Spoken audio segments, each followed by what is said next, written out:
Oke cuy, ketemu lagi dan lagi-lagi kita ketemu di Rangkum Film.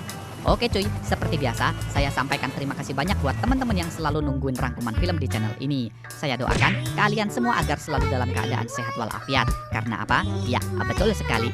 Karena kesehatan adalah segala-galanya. Oke cuy, langsung aja. Kali ini saya akan merangkum salah satu film terbaru yang rilis di tahun 2021. Ya, film kita kali ini berjudul Nobody Nobody But You. Oke cuy, film ini merupakan salah satu film bergenre action thriller yang rilis di tahun 2021. Film ini berkisah tentang Hutch Mansell, seorang bapak-bapak misterius yang jenuh dengan rutinitasnya setiap hari. Hingga pada suatu hari, ada pasangan maling yang masuk ke dalam rumah Hutch. Hutch pun akhirnya mulai menelusuri maling tersebut hingga akhirnya berujung masalah dengan gangster Rusia. Lalu seperti apakah ceritanya? Langsung aja kita simak rangkuman ceritanya. Ceki bro. Oke cuy, film ini diawali dengan adegan di mana ada bapak-bapak yang terlihat babak belur kayak maling sempak yang habis digebuki warga tengah diinterogasi oleh petugas polisi. Namun bukannya tegang, nervous ataupun merinding disco, dengan santuy si bapak-bapak tersebut justru ngudut sambil ngasih makan empus meong yang dia sembunyikan di dalam jaketnya. Petugas polisi yang penasaran pun kemudian bertanya kepada si bapak, siapakah anda kisana? Si bapak pun menjawab, aku adalah Raden Kiang Santang. Maaf, maksudnya I am is nobody alias saya bukan siapa-siapa. Dan film pun dimulai. Beberapa hari sebelumnya, kita pun akhirnya diperkenalkan kepada tokoh utama film ini yang bernama Hutch Mansell. Ya, betul sekali. Dia adalah bapak-bapak yang wajahnya babak belur yang ditunjukkan di awal film. Di adegan awal, kita ditunjukkan bahwa Hutch ini adalah seorang bapak-bapak biasa yang hidup seperti orang kebanyakan. Hutch diceritakan memiliki istri cantik yang nggak begitu semloai bernama Rebecca. Hutch pun juga memiliki dua anak yang bernama Blake dan juga Sammy. Hutch di sini diceritakan memiliki hidup yang sangat-sangat monoton, di mana setiap hari dia selalu memulai aktivitas dengan bangun pagi, lari-lari, minum kopi, sarapan roti, kerja rodi, pulang pagi, bangun lagi, lari-lari, minum kopi, sarapan roti, kerja rodi, tidur, dan terus gitu aja setiap hari. Untung aja nih si Hutch nggak kena tipes sama beri-beri. Singkat cerita, pada suatu malam, Hutch tiba-tiba terbangun dari tidurnya karena mendengar ada suara-suara mencurigakan yang berasal dari dalam rumahnya. Dan setelah Hutch turun untuk mengeceknya, ternyata ada 2 ekor maling dengan sentolop yang sedang mengacak adut rumah milik Hutch. Tanpa pikir panjang, Hutch pun mengambil tongkat golfnya dan mencoba menghubungi Pak Polisi untuk meminta bantuan. Namun apesnya, ketika akan menelepon, Hutch kemudian dipergoki oleh si maling yang kemudian menodongkan pistol kepadanya. Tanpa babi bu cicot, 2 orang maling yang diketahui adalah paskrim alias pasangan kriminal ini kemudian meminta harta benda milik Hutch. Hutch yang beralasan tak menyimpan uang tunai di rumah kemudian meminta para maling untuk mengambil uang receh yang ada di meja. Tak mau rugi, si maling yang diketahui adalah pasangan kekasih ini kemudian merampas jam tangan milik Hutch. Dan di saat itulah Hutch kemudian sempat melihat sebuah tato burung belekok yang ada di tangan salah satu maling. Ketika suasana semakin tegang, tanpa diduga-duga, Blake yang merupakan anak sulung Hutch kemudian bergelut dan berhasil meringkus salah satu maling. Kekasih si maling pun kemudian panik dan menodongkan senjatanya kepada Blake. Namun, hal aneh terjadi di sini saudara-saudara. Meskipun Hutch punya kesempatan untuk menggeplak kepala si maling menggunakan tongkat golf, tiba-tiba Hutch dengan polosnya kemudian meminta Blake untuk melepaskan dan membiarkan maling tersebut pergi. Si maling yang merasa bingung dan diremehkan oleh Hutch kemudian menjotos Blake dan kabur pergi meninggalkan mereka. Blake pun terlihat sangat kesal dengan tindakan ayahnya yang membiarkan para maling pergi begitu saja. Keesokan harinya, ketika akan berangkat bekerja seperti biasanya, Hutch kemudian bertemu dengan tetangganya. Di sana si tetangga songong ini kemudian memberitahu Hutch bahwa seharusnya dia berlatih kungfu untuk menghadapi para maling. Tak hanya itu, si tetangga kampret ini juga sempat-sempatnya pamer mobil sport di depan anaknya Hutch yang bernama Blake. Blake pun terlihat semakin malu punya bapak gak guna yang gak punya nyali. Hutch pun hanya diam tak berbicara. Adegan berikutnya, kita kemudian ditunjukkan tempat di mana Hutch bekerja, yaitu perusahaan William Manufaktur. Ya, perusahaan konstruksi tersebut adalah perusahaan yang dimiliki oleh mertua Hutch yang bernama Lady. Saat berada di kantor, Hutch kemudian bertemu dengan adik iparnya Charlie yang juga bekerja di sana.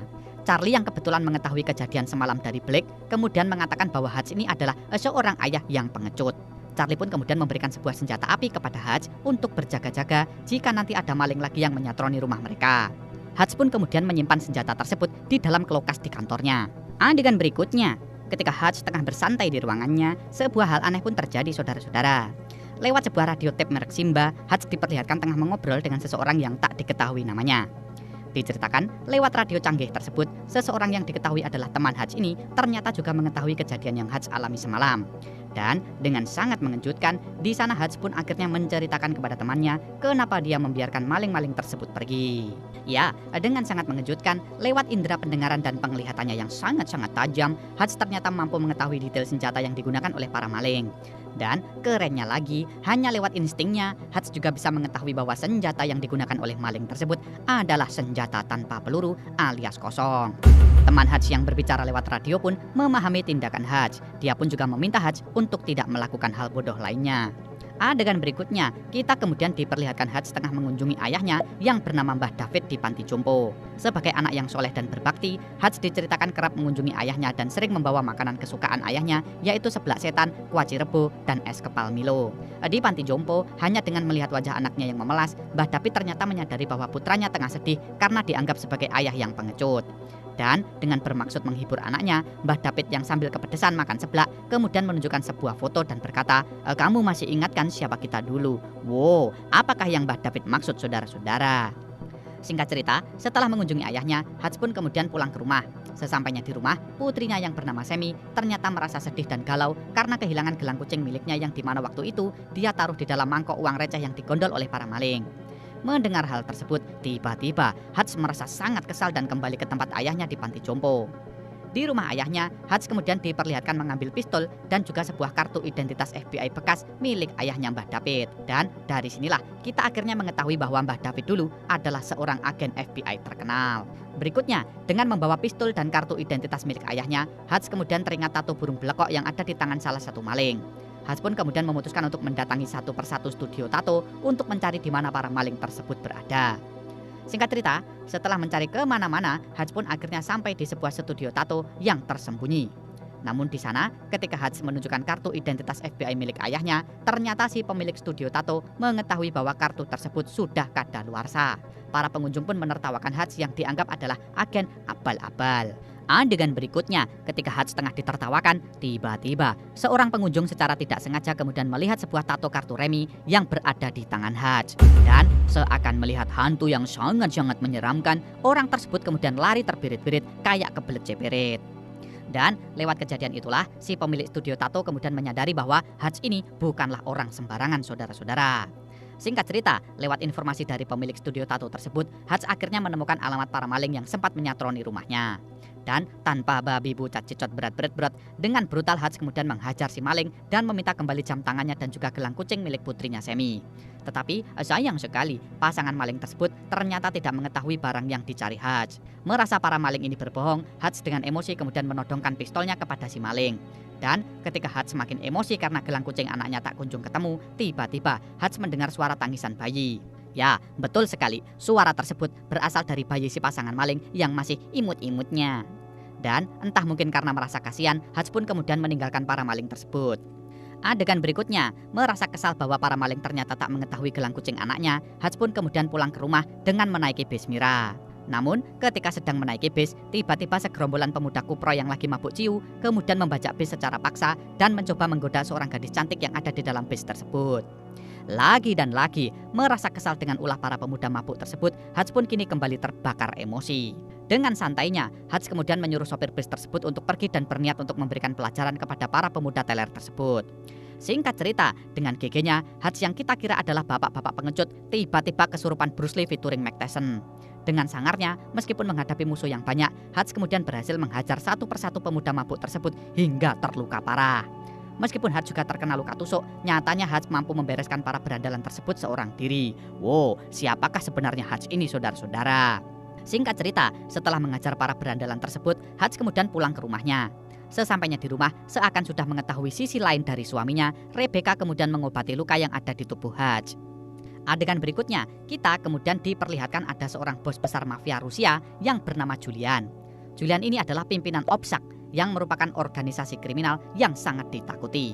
Dan tanpa diduga-duga, Julian ini ternyata adalah kakak kandung dari salah satu pemuda mabuk yang dihajar oleh Hutch bernama Teddy.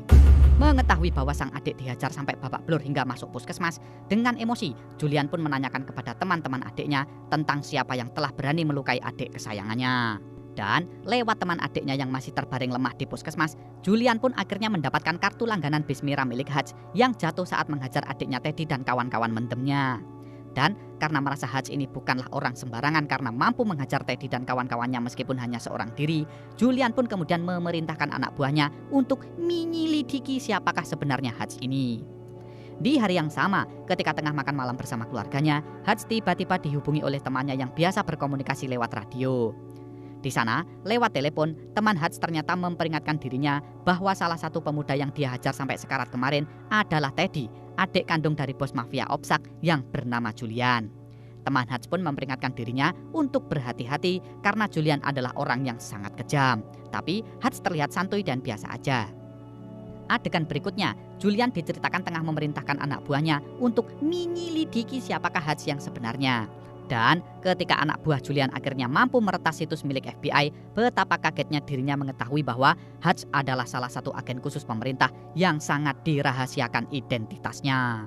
Bahkan karena saking mengerikan misi yang pernah dilakukan oleh Hutch, pemerintah pun dengan sengaja menutupi riwayat tugas Hutch dengan menyebutkan bahwa Hutch adalah Mr. Nobody alias bukan siapa-siapa. Merasa sangat penasaran dengan sosok Hutch ini, anak buah Julian yang merupakan seorang hacker handal kemudian kembali meretas situs FBI dan akhirnya mendapatkan riwayat misi Hutch sang agen khusus.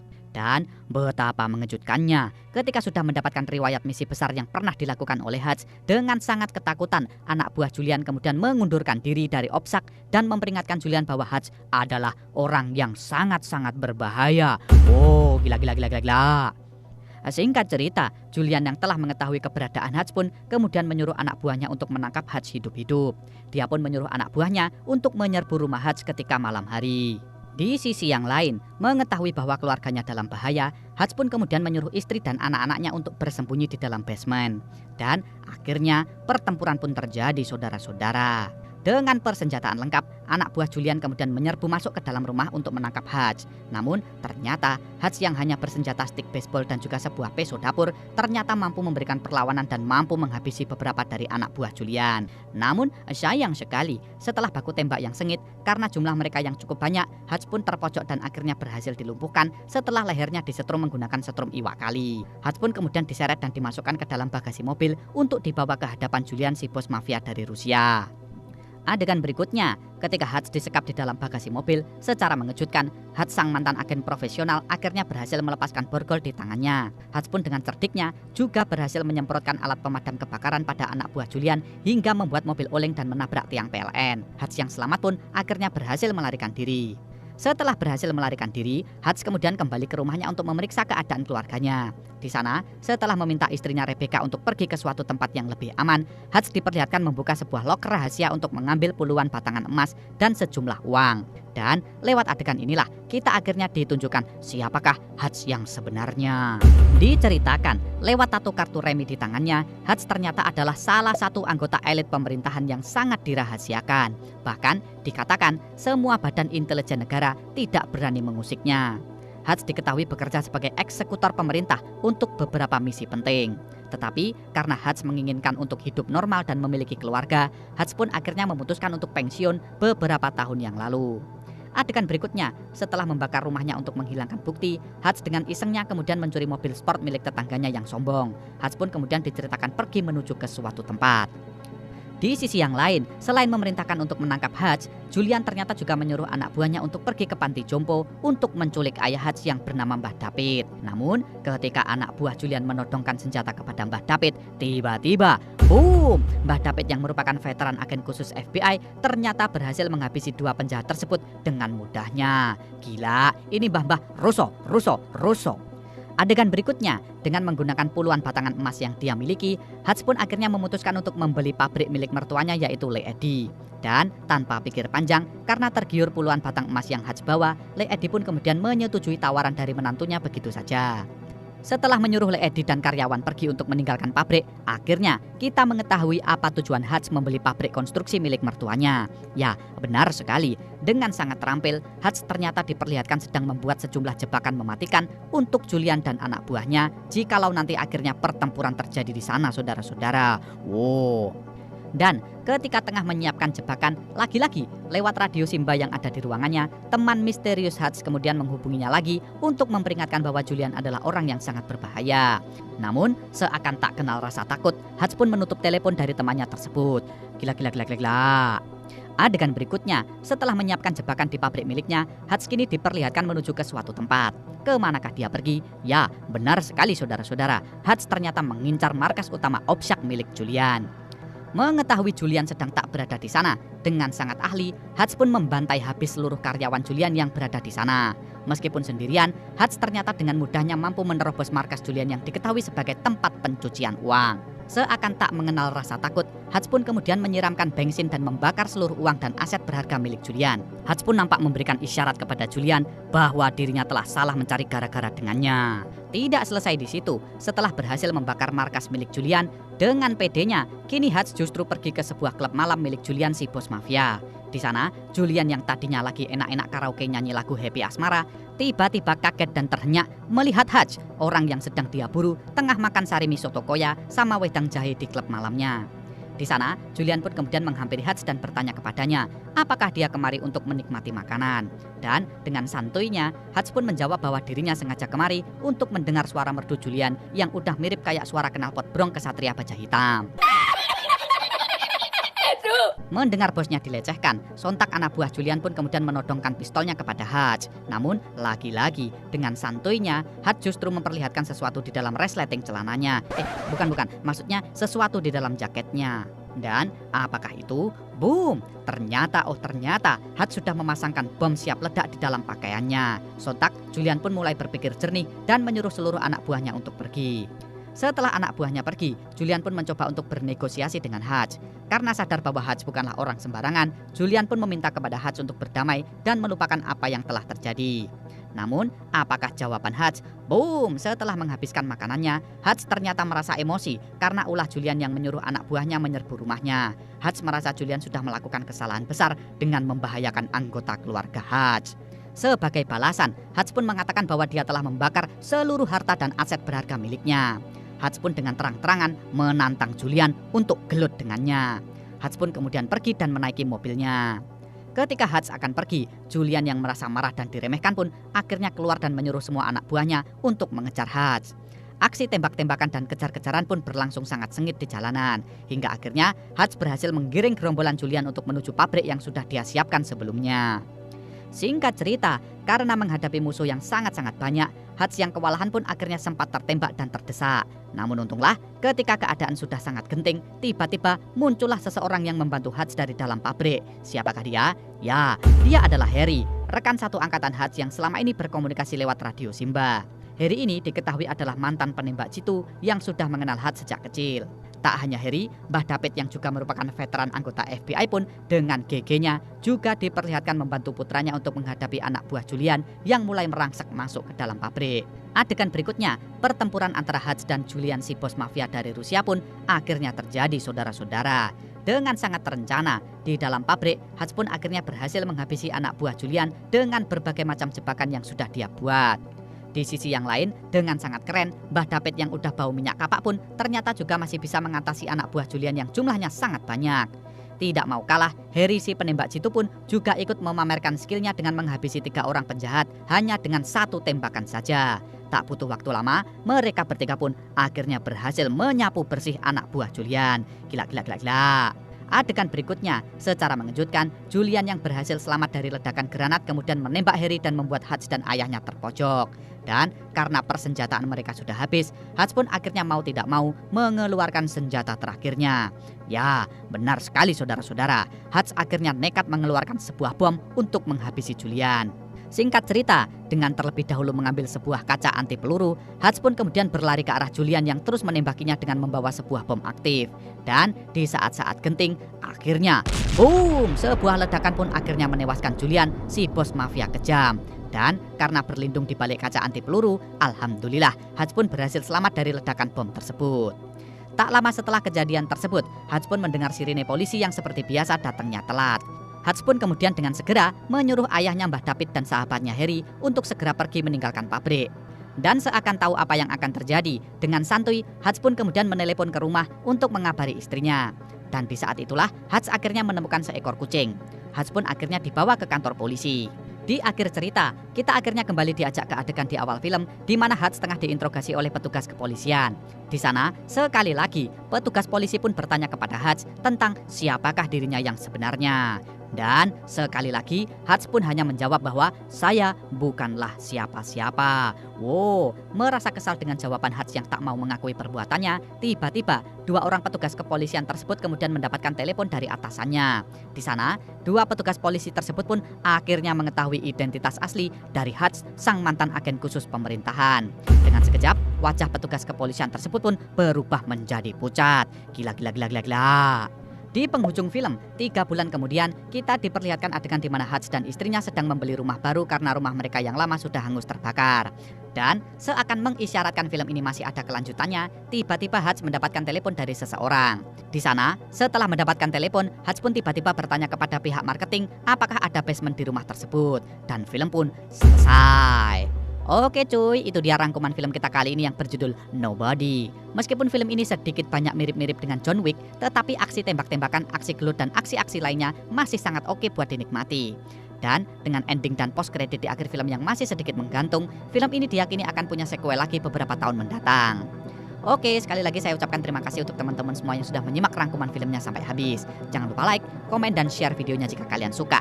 Jaga selalu kesehatan, salam sehat, jauhi maksiat, dan sampai jumpa di rangkuman film berikutnya. Sampai jumpa, dadah.